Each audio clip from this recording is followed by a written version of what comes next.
State bank of India. എന്തോ വലിയ dialogue പറയാൻ വന്നതല്ലേ, കയ്യിന്ന് പോയില്ലേ? കാലിക്കറ്റ് CA ഫൗണ്ടേഷൻ ബാച്ച് 1-ലെ ഈ രണ്ട് ടീമിനോടുള്ള എൻ്റെ ആദ്യത്തെ ചോദ്യം, എക്സ്പാൻഡ് അതായത് ഫുൾ ഫോം പറയാണ് വേണ്ടത്. SEBI സെബി. ആദ്യം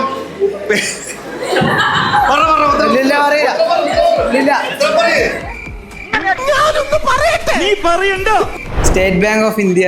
എന്തോ വലിയ ഡയലോഗ് പറയാൻ വന്നതല്ലേ, കയ്യിന്ന് പോയില്ലേ? അത് സാരമില്ല, SBI എന്ന് കേട്ട എന്റെ പ്രശ്നമാണ്. SEBI ആയിരുന്നു. Security expand board of India. Future CAസിനോടുള്ള അടുത്ത ചോദ്യം, BSEയുടെ ഫുൾ ഫോം. നീ പറഞ്ഞു മനസ്സിലാക്ക്, ഞാൻ വക്കീലുമായിട്ട് വരാം.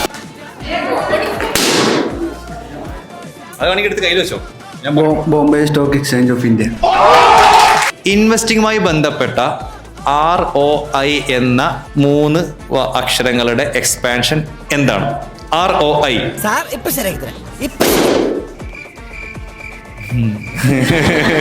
പൊട്ടിക്കണോ? അവൻ പറഞ്ഞിട്ട് തെറ്റാണെങ്കിൽ നമ്മൾ പൊട്ടിക്കും അല്ലേ? ശരി, റിട്ടേൺ ഓൺ ഇൻവെസ്റ്റ്മെന്റ്. എന്നാ ഞാൻ അങ്ങോട്ട്. ഞങ്ങൾ പോകാതെ NSEയുടെ ഫുൾ ഫോം എന്താണ്? ഇതൊക്കെ എന്ത്? National stock exchange. Mutual fund ഇൻവെസ്റ്റിംഗുമായി ബന്ധപ്പെട്ട ഒരു ടേമാണ് SIP. അതിന്റെ ഫുൾ ഫോം എന്താണ്? ഫസ്റ്റ് ഇവിടെയാണ്, ഇങ്ങോട്ട് കൊടുക്കാം, പിന്നെ അങ്ങോട്ട് വരാം. ഓക്കെ, ഇനി അങ്ങോട്ട് ചോദിക്കലില്ല, അങ്ങോട്ട് മാത്രം. അങ്ങോട്ട് പഠിച്ചുകൊണ്ടിരിക്കുക. Systematic investment plan.